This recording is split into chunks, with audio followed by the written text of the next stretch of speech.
Hi, I'm Dr. Panda, the only panda who's ever taught at 3rd Street School. And in this video, I'm gonna tell you the story of the 5 most tragic characters in Recess. Because even though the show is usually colorful and bright, some of its characters have a surprisingly dark side, starting with... On the surface, Randall might seem like a free spirit. No matter how much he gets picked on, yelled at, or even hit, Randall stays true to himself and what he believes is right. And whenever he witnesses anything that seems inappropriate, he doesn't hesitate for a second before running to Miss Finster to report it, down to the very last detail. But is he really that free?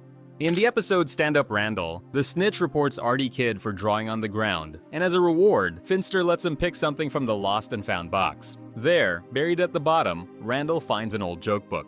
He starts telling jokes at school, and before long, he becomes the talk of the playground. Kids gather around to hear him, laughing at his jokes and giving Randall his first taste of popularity and social acceptance. And in that moment, it's like his entire belief system shifts. He's no longer interested in helping Finster maintain order on the playground. He drops the snitch persona and instead embraces the role of the comedian. But Randall quickly learns that things aren't so easy once he runs out of jokes from the book. When he starts repeating old material, the rejection and criticism come flooding back, just like in his old life. The former tattletale grows desperate, trying to remember if there's a single joke he hasn't told yet, but in the process, he only drives more and more of his audience away. In his desperation, Randall decides to revamp his act, this time using Mikey as the butt of his jokes. It works, and his popularity returns, until TJ and the gang, fed up with the constant mocking of their friend, decide to sabotage his routine. With his comedy career in ruins, Randall is once again left alone, so he goes crawling back to Finster to snitch on TJ and the others for what they did. And this is where the key to everything lies. Randall isn't a snitch because he believes it's the right thing to do, or because he wants to help maintain order. He does it because deep down he has an intense need for validation, and Finster is the only one who fills it for him. And while seeking validation is normal, Randall's need is so overwhelming that he's willing to betray everyone, even himself, just to get a taste of it. That's why his values shift so quickly. Because, in reality, Randall doesn't have any. For him, values are just another tool that he uses to try to get the approval he so desperately seeks. Miss Finster is one of the most intimidating figures at 3rd Street School. She's strict and merciless, always trying to maintain an authoritarian and fear-driven regime over the students, threatening them with lifelong punishments for things as small as yawning without covering their mouths. But her life outside of school is much more depressing, and possibly the reason why she acts so ruthlessly toward the kids. In the episode Weekend at Muriel's, we get a glimpse into Miss Finster's daily life, when Spinelli is forced to spend a weekend at her house after her parents have to leave town. And what we see is deeply depressing. Finster is an older woman living alone, stuck in a dull and gray routine that consists of eating dinner, watching TV, placing her dentures in a jar, and going to bed. Throughout the series, we never see any of her family members, which might mean she's truly alone. Her only friends appear to be a group of elderly people in the waiting room of her podiatrist, whom she visits regularly for her usual bunion scrape. Which raises the question, does she actually need that treatment, or is she just going there to feel some sense of human connection? Well, that wouldn't be her only attempt at feeling close to another living being. Earlier in the episode, when Spinelli and Finster first enter the house, we notice a cat door, which Finster explains is there in case any stray cats want to come inside. In the kitchen, there's a visible bag of cat food, a clear sign that Finster is hoping to gain some form of companionship, even if it's just from street cats that are only there for the food. Later on, Finster overhears Spinelli telling TJ on the phone that, aside from being cruel, the teacher is also super boring, which hits her hard and sends her into a deep depression. In an attempt to refresh her life, she throws a Hawaiian-themed dinner with Spinelli, takes her out to play mini-golf, and both go to batting practice. But all of this only highlights the tragic reality of Muriel's life, because the moment Spinelli steps out of the car, everything goes back to normal. Spinelli becomes the student again, and Finster goes back to being alone.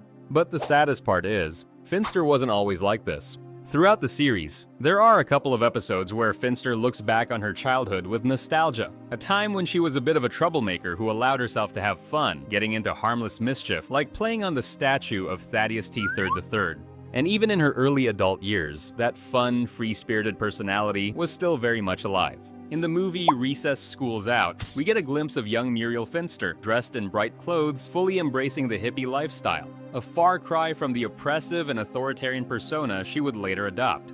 That same movie also reveals one of her past romances, her 1960s relationship with Dr. Philliam Benedict, the youngest principal in the history of Third Street School. And, ironically enough, the reason they broke up is that Finster didn't agree with Benedict's authoritarian views, especially his decision to abolish recess. The Ballad of Finster is the story of a woman who used to be happy, optimistic, and generous, but ended up becoming cruel, hardened, and deeply alone. By the way, in the next video, we'll be ranking every single House of Mouse commercial, and trust me, you don't want to miss it. So hit that subscribe button.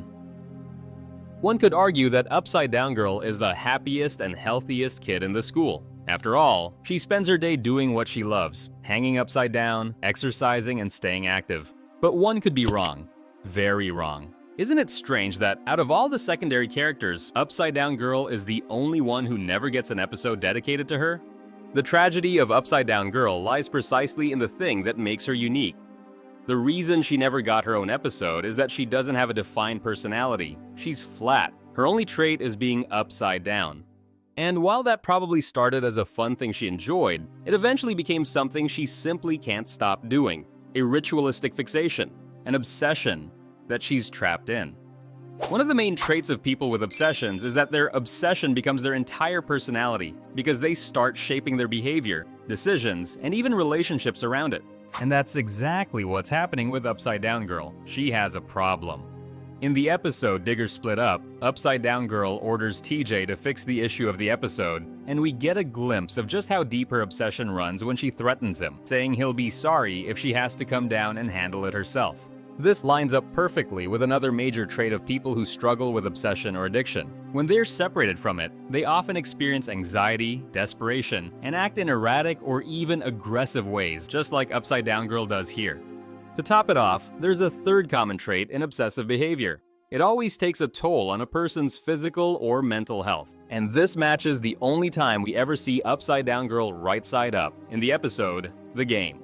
In this episode, the schoolyard is taken over by a card game so addictive that even Upside Down Girl comes down to play it. And in that moment, when we see her pigtails sticking straight up, it becomes clear. Her obsession has gone so far, it's had literal, physical effects on her body. Isn't it ironic, by the way?